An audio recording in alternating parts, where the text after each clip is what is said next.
Morning. This is an early one for me. Usually I wait till the Spirit moves me, but it moved me early this morning, and I had a quite successful meditation focusing on the chakras because I think chakra work, the light body work, that energy work is really important. And I know that of the 7 centers, I struggle with a couple of them. I have the first chakra, the root, solidly rooted in life. So I do, unfortunately, I have the root moving up into the sacral that governs the sexual reproduction. It governs the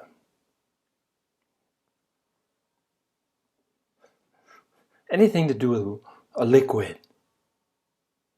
And here is the source of our vitality, our energy. And this is what one of my favorite pastimes, human design. Human design is separated into non-energy beings and energy beings. 70% of us are energy beings. They're sacral beings, and their job is to respond. A generator, they generate, it's the dynamo. They have the power source. They generate their own energy. And they respond to questionings and yes, no questionings. Yes, no questions. So if you find yourself that you can deal with yes, no questions quite easily, you have lots of energy. And because 70%, so you're probably an energy being generator in human design. Explanation, they have 9 centers instead of the 7 of chakras, but you can kind of combine a couple of them to get back to the 7. But 9 represents, in their view, an evolution of where the thinking became of lesser import. I'm never quite clear on the date, but 17 or 18 something. I'll check it if anyone cares. But some of us, projectors, reflectors, some of the 4 types.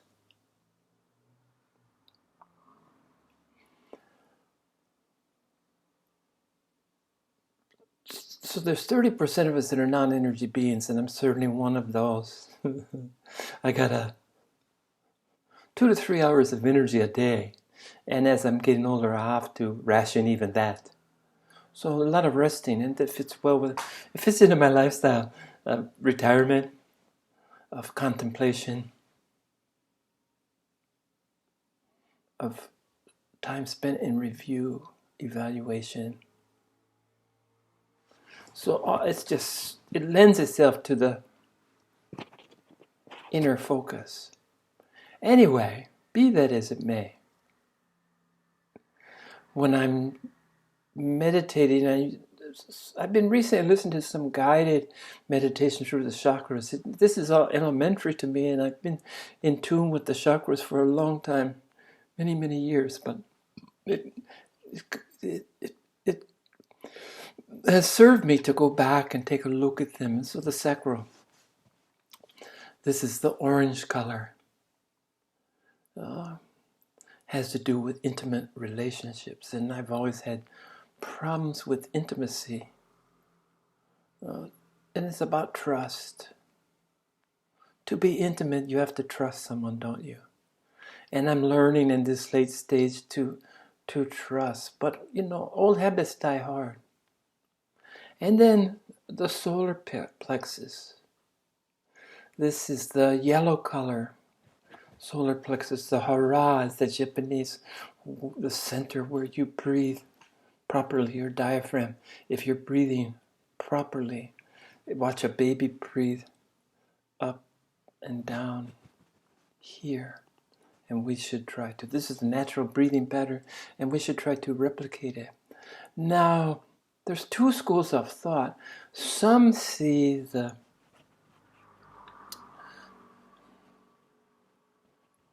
solar plexus as a source of will and want power. And I don't really agree. And others are more to my experience. And that's the solar plexus is about engaging in life. If you're engaged in the process of living, if you don't feel separate from life. And moving up is the heart chakra, the green color. And it's about unconditional love. And that's something that I honestly had to work and develop, and it's still a work in progress, to unconditionally love. I've had some practice recently when I did my sharing about boundless love, but I also shared that I paid a price. It took a toll on me because it exhausted me to send this love out. It didn't rejuvenate me as it should. It depleted me and exhausted me, even depressed me a little bit.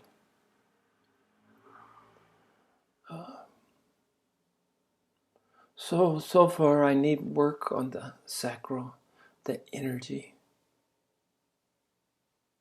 the source of energy, intimacy, the heart, about being in a perpetual state of unconditional love. Ecstatic. This is the Sufi and the whirling dervish and the dancing and the people that just get into their bhakti yoga where they're praising and chanting and giving unconditionally without expectations. So I'm working there. I'm working 2 and 4. Okay, 5 is the light blue color, the throat, and I'm connected. The throat shares my truth. Then the indigo of the third eye. My third eye has been opened at least since I received Shaktipad from one of Muktananda's monks in 1982 or 1983, but I suspect it's been as open as long as I could remember. And then the chakra is the only center that's not really, they say the top of your head, but it's the 1,000-petal lotus that sits above your head. And it's expressed in 2 different colors, purple and gold. 2 of the most traditionally spiritual colors, embraced in almost all cultures and societies. So this going back and taking a look at chakras and reminding myself that we're always an ongoing project. Sometimes it means going back. And what kind of made me nostalgic for thinking of the past is this journey that I've been on recently, this transition that's become a transformation about clarity. One of the earliest conditions of spiritual evolution, one of the consequences, one of the gifts is clarity. Well, I never got there because I thought I had to silence the mind. Only in the absence of thought is clarity possible. Well, that may be clarity for some. For me, it was unobtainable. And as long as I pushed and forced, it was just as big surprise here. Letting go, letting go. And in the process of letting go, recognizing the gift that I've been given since my abiding, my permanent awakening, which was equanimity, to be on an even keel, to accept life as it comes, free of judgment, free of expectations, free of desires,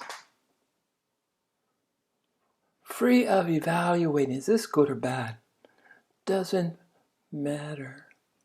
I'm open because the world gives us a healthy dose of both. And it's interesting, what might seem like a curse, bad news, sometimes turns out to be quite the opposite. Just as a blessing or happiness can evolve into its opposites, interchangeable, non-dualistic, not good and bad. It's one. On the sphere, again, thinking in the third dimension is better than two. It used to be circle, then it's a sphere.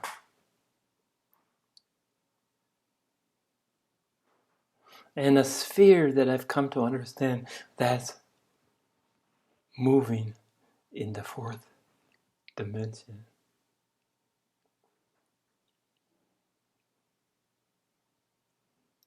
So this nostalgia I was talking about, going back and listening to my chakra meditation, at different times, sometimes I like guided ones where people point out things when I'm in the mood, especially for my weaker, the chakras that need work. None of them are blocked. My energy is from up to down, and I have a defined crown. I have no problem with the seventh chakra. And so I have rooted for the first chakra, rooted, and I'm also plugged in to the infinite. It's another kind of root. Except the tree is above. And it reaches down, and this is the source of everything, of infinite light, of infinite love, of infinite information. This crown chakra is the receiving. So top and bottom, I'm healthy. It's the middle that needs a little work. Or a lot of work. Anyway, it's always, like I said, an ongoing project. This is a never-ending process. And then I like to just listen to the sounds, because I'm able to identify, it resonates, and that's how I know that none of them is blocked up. When I hear the sound, if even if it's random, if it's sequential, it's easy to just feel the bass going on up to the treble. But non-sequential, I close my eyes and I can identify the vibration of the sound, the color, and which chakras it belongs with, which chakras it's stimulating. And this is the source. This information is so ancient, and it's so overwhelming to me that how they knew the colors. They know the elements that are associated with the different chakras. They knew the location. They knew what they worked with, what they signified. Quite awesome and amazing. So anyways, this mood, going back, nostalgia. I'm nostalgically reliving the hours and hours I spent working with the chakra body.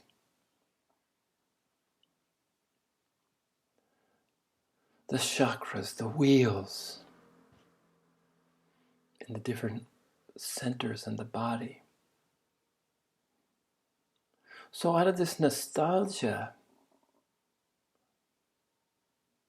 well, it was motivated for the nostalgia I felt that I'm coming back to clarity after pretty much letting it go 33 years ago.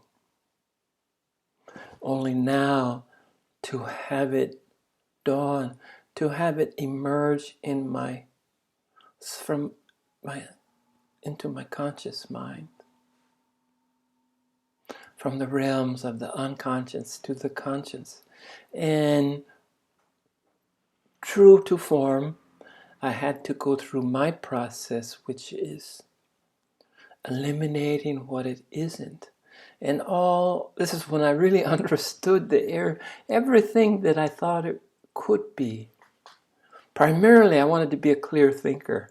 Well, clarity, as it turns out, funny thing, has nothing to do with thinking, seeing. Because I wanted to see clearly. Most importantly, I wanted to think clearly. But these were gifts of another sort, not clarity. So then I had a little bit of inkling of clarity after I eliminated. Well, here's some possibilities that it might be. That's my process. First eliminate, and then once you've eliminated, the field is smaller. You've narrowed it down, haven't you? So maybe that you can start looking at other things. But it wasn't through my efforts. It was a gift. And the first inkling, the first taste, I could taste it right on the tip of my tongue. Very sensitive to taste. Smell, however, is my predominant sensual or sense-driven stimulation. Is the sense of smell. And I always laugh at this part. I have a big nose, good for smelling. Yeah, I'd hate to have one of those little tiny, petite noses. I want a big Irish pug nose. Then I can really get the smells. And like everything else, some things, smell is a double-edged sword, isn't it? Sometimes what you're smelling, you'd rather not smell. But it's the nectars of the things that are available to smell that more than compensate for the smells of a lesser quality.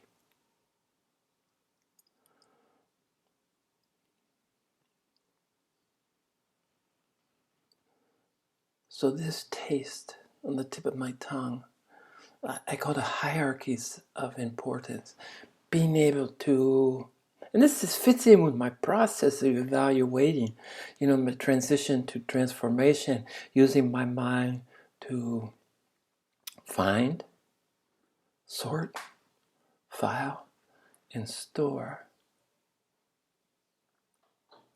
So within this process, I'm familiar with hierarchies, or being able to quickly look at something to determine where on the scale of importance it belonged.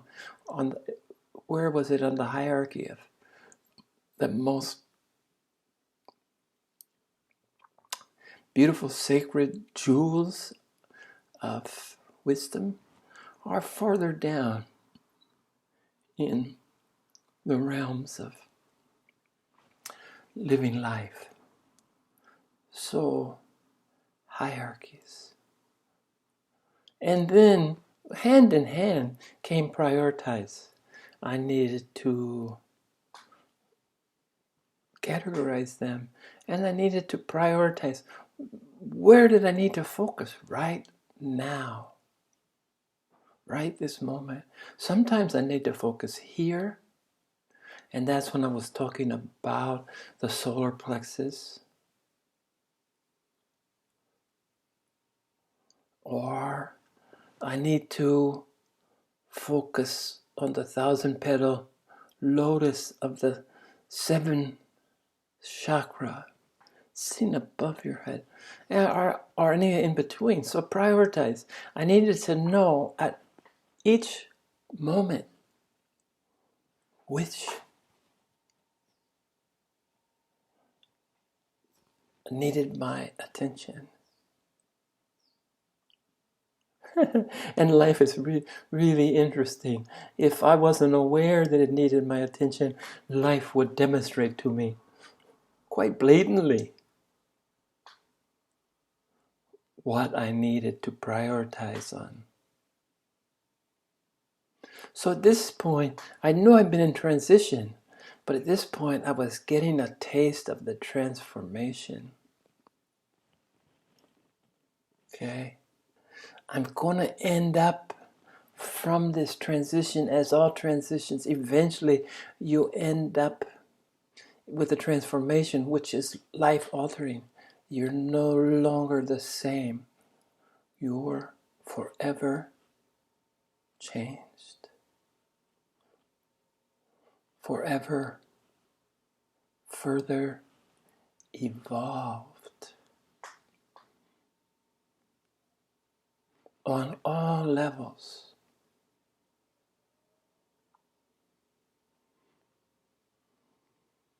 And then I put a name on this. I just wanted to share. I went back and rehashed, which I've been kind of doing, because nostalgia has been a predominant theme.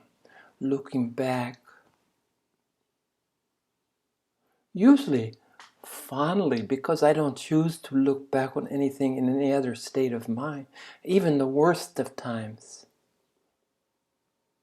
deserve the same fondness, the same care, the same articulation, the same level of attention. Because after all, when I paint my masterpiece, what you see in front of me is a consequence of my actions, deeds, thoughts, feelings. This is it. 72 years. This is my artistic creation. This shiny dome that's smiling at you right now. This is my masterpiece. And everything that's happened to me is part and parcel of this masterpiece. So you can't ignore it, you can't separate. So I wanted to share this journey. The journeys fascinate me, always have. The journey is always more important than the destination somehow, because the journey is continual. The destination is only momentarily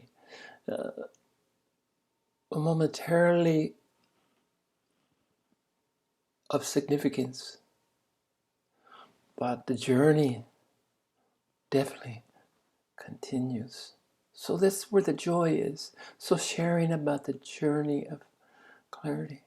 And then it was during this one that I had decided that I could share the journey, but I didn't want to share the destination.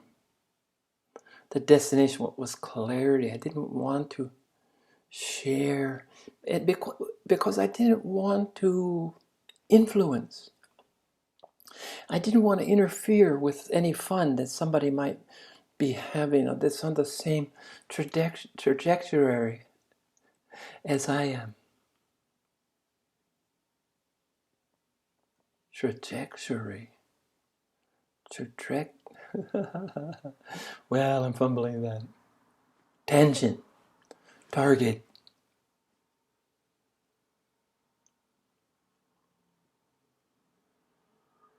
But in the very next time I sat, the very next day in my meditation, which I've come to call the day of revelation, because clarity in the sense of clarity that I was always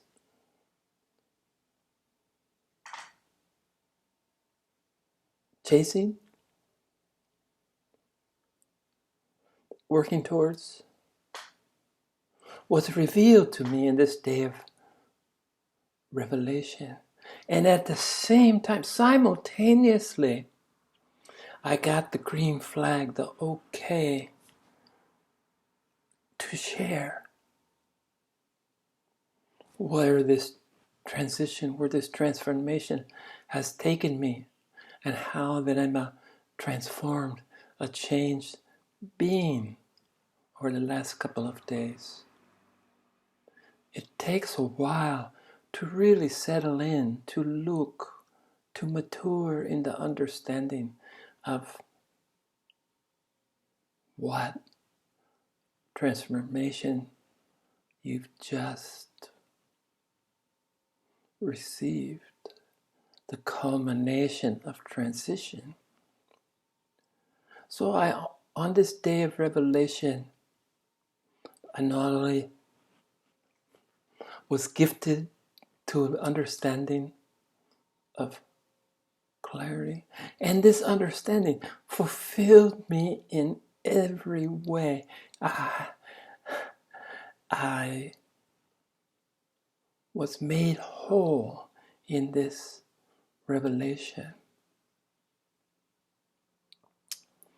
And now I want to share what made me whole. Clarity is about purpose.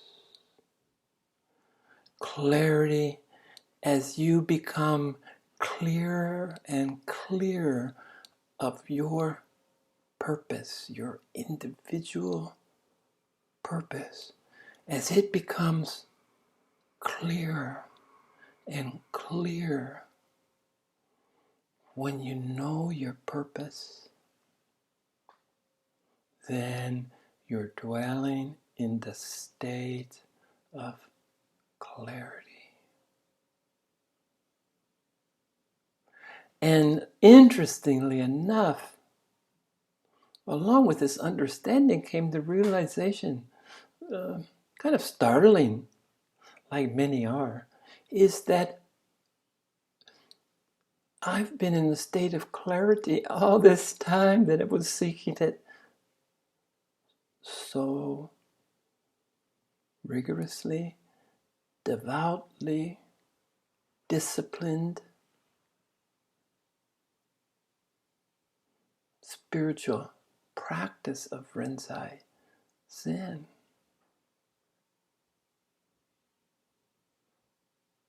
Because I knew from probably my first breath outside, my first independent breath, the first breath that I took on my own outside of the womb,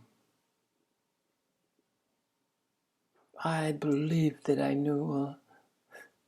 I don't believe, because beliefs are fool's games. It's hard not to use that word sometimes, but I intuited, I understood that the goal was to get home, to get back to wholeness, to remember what we're born in a state of forgetfulness, to remember what we've always known, our oneness, our indivisibility, our undivided expression of light, love, energy, simply being. We're born to be a human being. And we have to be a human doing. For some strange reason, we think it's maintaining our shell.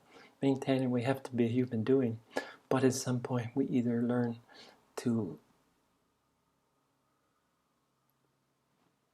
place that Lord in our hierarchy of importance. And it's all about being, human being.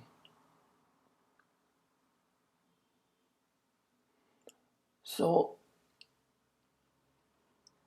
the irony, the inescapable irony of having something right front and center, but can't see it because it's misunderstood what it was all about.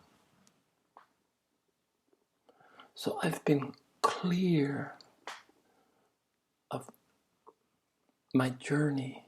I've been clear of my spiritual evolution. I've been clear of my transition to the transformation from my transition from a non-abiding awakening, an impermanent awakening, to the state of abiding or permanent awakening.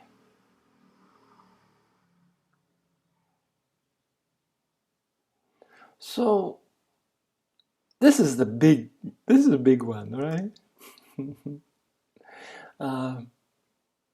Becoming mature in my Buddhahood was a struggle, was work, but it's evolutionary work. Can't be avoided. I couldn't avoid it anyway, and I wouldn't have, because I emerged a stronger being. But this second realization, this second journey from transition to transformation, I thought this was all brand new. And there's nothing new under the sun. I should have known better. But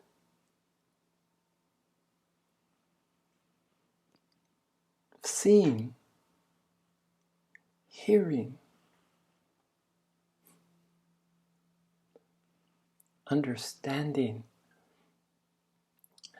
that clarity of purpose. It's easy to get sidetracked. It's much harder. It's the road less traveled is the search for inner harmony. That inner journey, not the outward journey. And realizing purpose. This is the purpose this is why we come here. This is why we stay as long as we do. This is why we have different paths, trajectories, different learning patterns, different timing. We must focus. We must understand that purpose, to be purpose driven,